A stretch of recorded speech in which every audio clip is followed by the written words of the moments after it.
Hey everyone, my name is Chrissy Lux from Sewlux Fabric, and I'm here to give you some tips on sewing with zippers when we're making pouches.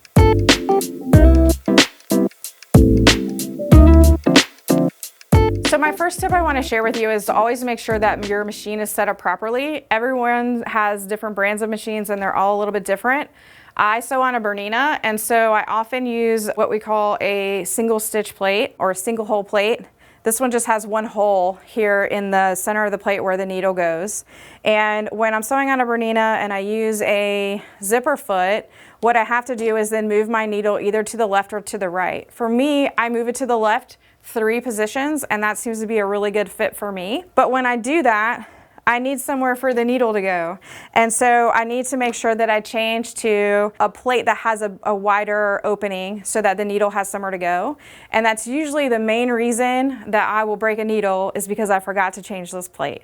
So always check your machine setup and make sure that you have the right plate and foot for the job.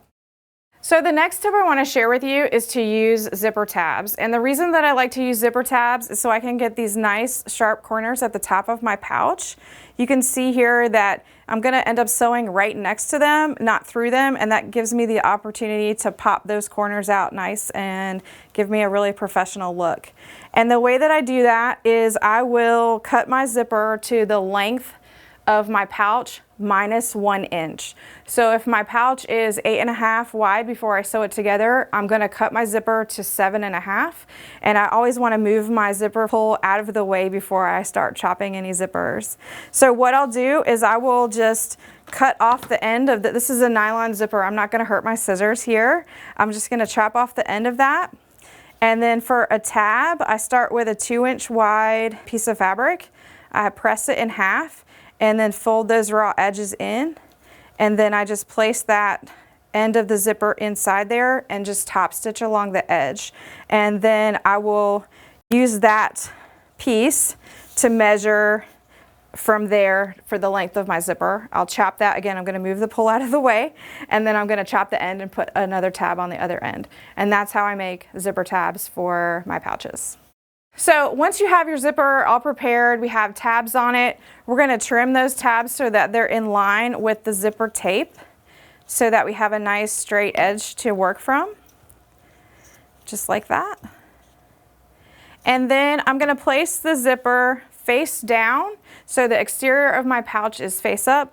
We're going to place the zipper face down, and then we're going to tack that down. So we can either clip this, and because I cut it 1 inch shorter, I'm just going to center it so I have about a 1/2 inch on each side.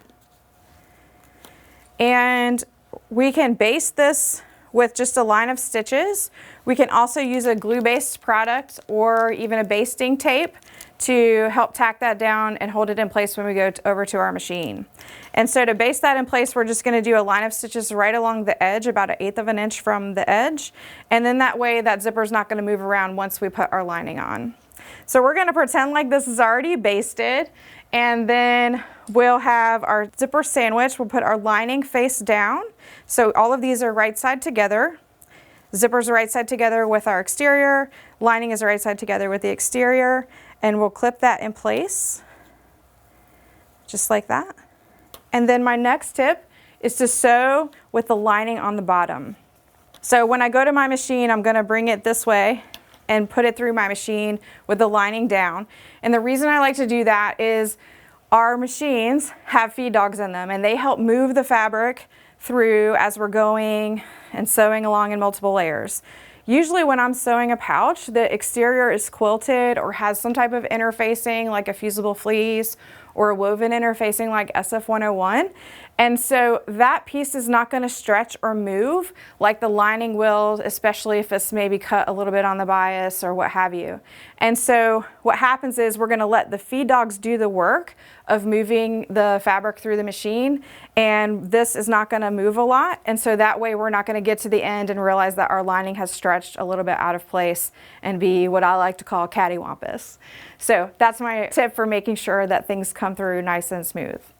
Now that I have gone through and with the magic of television sewn my zipper in, you can see that it's tucked in here. What I'm going to do is I'm going to place it and kind of finger press the lining Sometimes I'll use a clip to hold those bottom edges to help keep this nice and taut.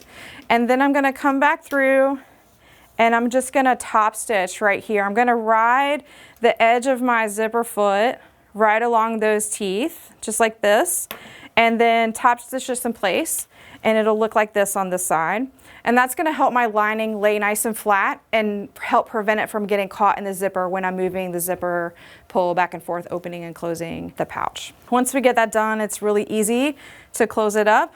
We're just gonna make things right sides together, lining together, exterior together. I usually start by clipping the intersection of the lining and the exterior. I like to use these clips. They're made by Clover and they come in lots of cute little sizes and colors. And then I'll continue clipping down the sides. Once we have our zipper fully installed and we're getting ready to close up the sides, I want to make sure that you always remember to open the zipper. And the reason for this is we're going to leave a hole in the lining so that we can turn that pouch right side out.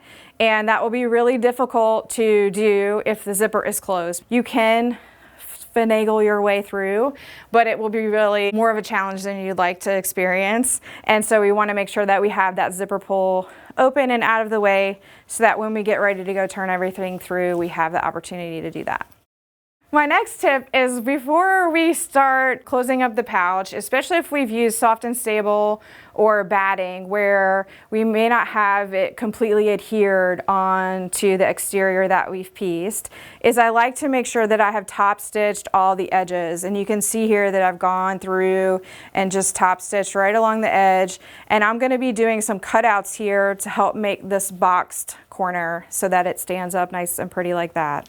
And so I've marked my corner and then I'm going to come through and just top stitch right inside that line so that when I cut this out and then I go to manipulate this and box that corner, all the layers that I'm working with are coming with me and I'm not going to accidentally end up where the exterior has been pulled under and is now exposing some of the batting or the soft and stable or what have you, whatever you're using. So that's my next tip for helping to make sure that you have nice, clean edges in your finished product. Those are my top tips for sewing zippers into pouches. I hope they're helpful to you. You can find me at SewLuxe on Instagram and YouTube and at sewluxefabric.com. Thanks for watching and I can't wait to see your projects.